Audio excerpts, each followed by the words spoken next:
Hey guys, welcome back to the channel. In today's video, we are going to get nitty gritty and talk about classroom management yet again. I think I had a video, a charming, wonderful video, a naive video, might say, going into the school year about my classroom management, and that's all well and dandy, but right now, and I've heard it from so many other classroom teachers, is that, that this year is just a whole other thing. Higher needs, a lot of us trying to adjust to what is life now, and so we need a little refresh. So I decided to kind of dive in deeper to what is my classroom management, how am I going to tweak it to make it work for us, and I thought I would share what I've come up with. So let's get into it. So let's go into my current system. I feel like we need to kind of just see like what am I doing now? So I have 5 rules. They are inspired by Maniacs in the Middle. She has her rules like set to different songs. I thought they were perfect. I tweaked 1 or 2 to kind of fit perfectly for my classroom. I have the rules song that I'll link down below if you're curious what my rules are, and also that original rules video if you'd like to check it out. Okay, so I have 5 rules on that. Then if they have like a pretty good day, then I have the standard piano keyboard where I will clip them over a piano keyboard or one piano key. When they get to the end, there's 10 of them, then they get what I like to call game day. And that whole day, they get to vote and play all their favorite games. Individual, I give 2 to 3 reminders to a student. Then after that, I ask them to sit out. And then after that, if there's still kind of some issues or it's like the second or third time that they've sat out of music, then I will do a contact home, whether that's through email or phone, usually email. Okay, now that we have that, the basics out of the way, I think it's a good basic system. Like I'm still not totally mad about it, but let's talk about what wasn't working. I feel like right now there's less accountability, so I'm not really taking the time, like I'm giving reminders as a class, like, hey, make sure you're listening, or like I'll wait until they finally listen, you know, the whole I'll wait thing. But I'm not formally being like, hey, and walking over to a rule posters and be like, you know what, we're breaking rule number 1, stop, collaborate, and listen. You know, I really need you guys to work on that. Here's your first reminder about that. And so because of that, I feel like the students are just kind of getting lost. And then like at the end of the class, we kind of get it together and then they like get their clip over. And there's just not much accountability or like reflection with them of like, how are we doing in the moment? Right now, when I do need to, the rare time that I do need to like ask a student to sit out, I don't really have a designated spot, and it turns into very like, it's kind of awkward. Like either the student will pop a squat out of frustration, like somewhere where I maybe don't want them to, or they're in the way, or, you know, like some of the students that like, it's just, yeah, I just don't have a good spot. I don't have a good spot. I need to find one. I kind of got stuck and getting stuck in the rotation of just focusing on the negative, just a lot of reminders about like negative behavior and not being very proactive. So that's definitely something I need to work on too. My routines are lacking, but like everyone's routine is lacking because of like all these back and forth precautions and mitigation strategies and things like that. And so I feel like I finally needed to like kind of get back into like, what is the routine? What do we do? What is the step-by-step? And like reminding of them about that step-by-step, as like basic as I think it is, I need to model that and have those routines. I'm out of practice. I'm out of practice with the expectations like moving around the room, because again, last year we all were like in one spot all of the time. And so I wasn't used to so much movement and transitions. So again, like movement is definitely something I need to focus on. And finally, everything is across the room for me. And so it led to some power struggles. I'm feeling some power struggles with some students, and we'll get into that a little bit later. So that's my long list of things that are not working. Again, there are many things that are going great, and I really adore my students, but you know, every class has to have some type of management system, some expectations, and we're just helping them rise to that. So those are the things that I need to kind of rethink. Okay, so let's get into like, now that I've figured out what's my current system, what is not going the best, then what do I need to do, or what can I do to help myself? First thing that I did was read some books. So I read Responsive Classroom for Special Area Teachers over the summer, and the 2 big takeaways and like kind of leading up to this refresh, I already have implemented them a little bit, is just like the modeling of everything and having an expectation and process for everything. You think it's easy, you think they know what to do, they don't know. Just the classic, like, okay, you're gonna get a paper, then you're gonna go get your pencil, and then you're gonna come back and sit down. Well, if you just like say go, like they're gonna all crash into each other and be pushing and shoving, and that's just, that's just how it goes. So you have to be like, okay, I'm gonna get up, and the red group's gonna walk over, and they're gonna make sure that they make a line and that they're kind to each other, and they, take their time getting their paper so no one gets a paper cut. And then they're gonna walk over to grab the pencil, and they're gonna pick the first pencil that they grab. They're not gonna look for a certain type. They're not gonna sharpen them, because they should all be sharpened, because I sharpened them just the beginning of the school day. And then you're gonna walk carefully over and sit down in your spot. You're gonna put your paper on the ground and your pencil right beside it. Like, it's silly, but it's also like, that is how clear you have to be on your expectations and what you want them to do. The other thing that I really liked in that book is talking about everything is predictable, like predictability, especially with the younger grades. And I really see it in kindergarten. They always talk about like they get used to a certain class flow. And when the first time I switch it up, they're always like, what? They're like, what? Next is instruments. And I'm like, well, it's not going to always be this, rotation, and we're going to switch it up a little bit. And they just are like, what? No. So I think predictability is really helpful with students. Next up is Love and Logic. So Love and Logic is a book that I've always wanted to read, but I am just not good at sitting down and reading a physical book. But you can buy the audiobook of Love and Logic. I just had a really hard time talking there, of Love and Logic, and you can listen to it in the car. I've been listening to a lesson plan, and so that's been a big game changer for me. And the guys that narrate are kind of funny. Okay, so Love and Logic. I started trying out some of these strategies that I learned in Love and Logic, and I'm not gonna really spoil it. You can find these on their blog.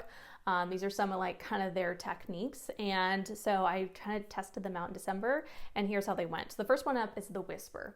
So I have been always a opponent of if students kind of messing up or kind of being disrespectful, it's gonna be hard for me stop the class and then have to go over and whisper to them, hey, could you please stop? Thank you so much. And then walk over. I just was never a opponent. I'm that student's not being respectful. I'm not gonna be respectful back. I don't know, I just kind of had this angst with that.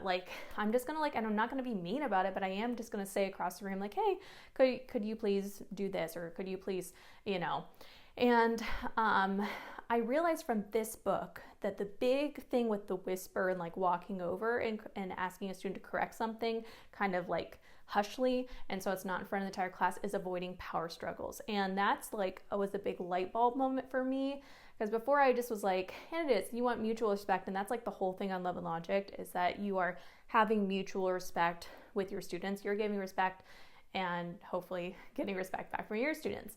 And I just didn't realize how much that if I just walked over, and I tried it out, I was okay, maybe I need to rethink this. And it was amazing, you guys. A lot of times, I would not get into a power struggle, because I would just go over, and they would just kind of be shocked. They'd kind of be what? Okay. And then they just stopped. It was amazing. So the whisper. But the big thing with that is you got to be able to be mobile then. And that's where my electronic keyboard, Bluetooth keyboard, where I can just be teaching from anywhere and navigating on my screen. So that has really helped, is just being able to walk around. So you definitely need that to be able to then implement the whisper correction. The second thing that I tried out in December that has worked like a charm is definitely the phrase, I listen to students when they raise their hands.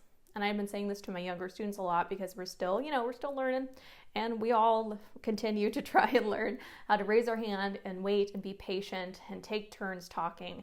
And so I have said that to a lot of my students, that I just will shout out, and my ones that will just constantly shout things out, and that will be my phrase. I listen to students that raise their hand and wait. I would love to answer your question. I listen to students that raise their hand, and then I just go on. And, I circle back, and finally they raise their hand, yes. And then I answer the question. So that's been a little magical phrase that I've been really liking.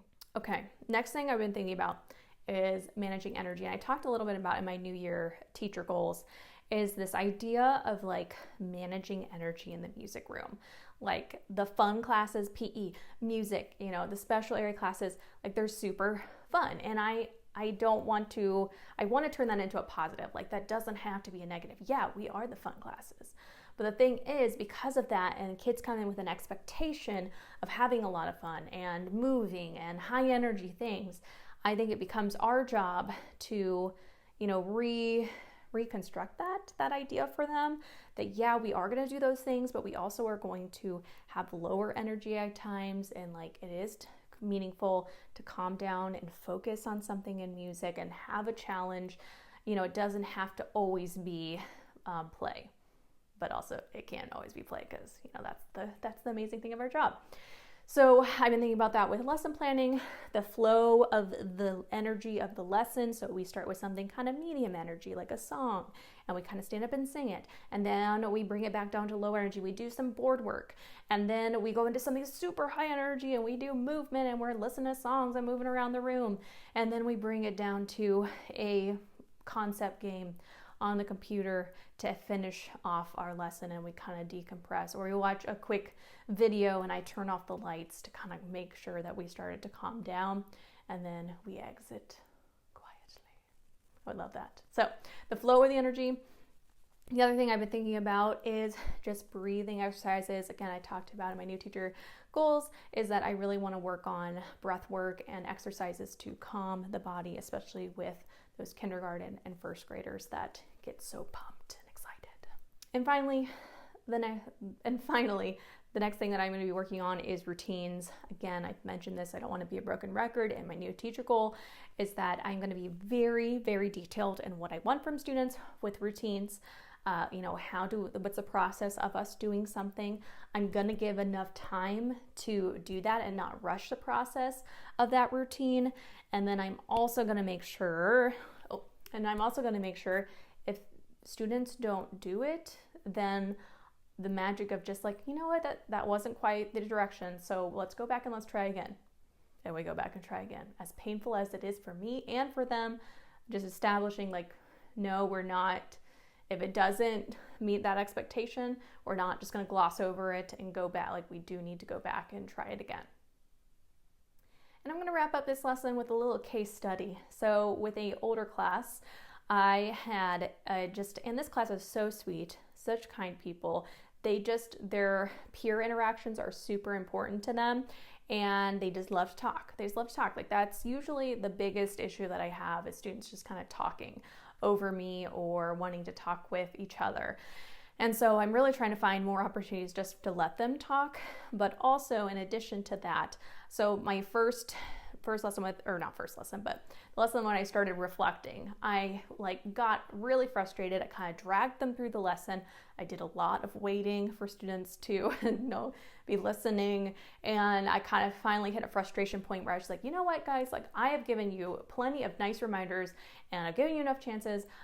2 reminders and you're sitting out that I'm mailing your parents. I just kind of went into that lecture. And of course, their eyes glazed over and they probably lost respect for me. And I was like, goodbye. Class is over. So the next day that they came, I did a few things I've learned through my Love and Logic, and kind of just was like, okay, what logically needs to happen if we're having a lot of talking issues? So I looked at my scene chart and I changed up a few key friends that were beside each other that just weren't quite ready to sit beside each other and still be able to focus. So I switched that. Also, in our circle, normally I don't do, when we move to a circle, I don't do assigned seats. I have assigned seats now. And then I also just didn't let routines go. When we went to a transition and I gave directions, if we didn't do it the correct way, I just did the simple, hey, you guys, nope, that wasn't quite right. Let's go back and try again. And I didn't have to get mad or anything, but just kind of that accountability that I'm not just going to let it go. And the class was like, chef's kiss. It was amazing. It was great. And so just a few key things that if you can just take a moment to it's going to be okay. What needs to change? And do it. So that is my behavior management refresh. I hope that there was something in there that helps you if you're feeling the same way as me. My biggest thing that I would recommend is reading Love and Logic. I think there are so many tangible little classroom management pieces that you can add into your classroom right away and see some amazing results, and just have help. It just is helpful, again, for that mutual respect between, relationships between student and teacher. All right, guys, that is it for this video. I will see you in the next one. Bye.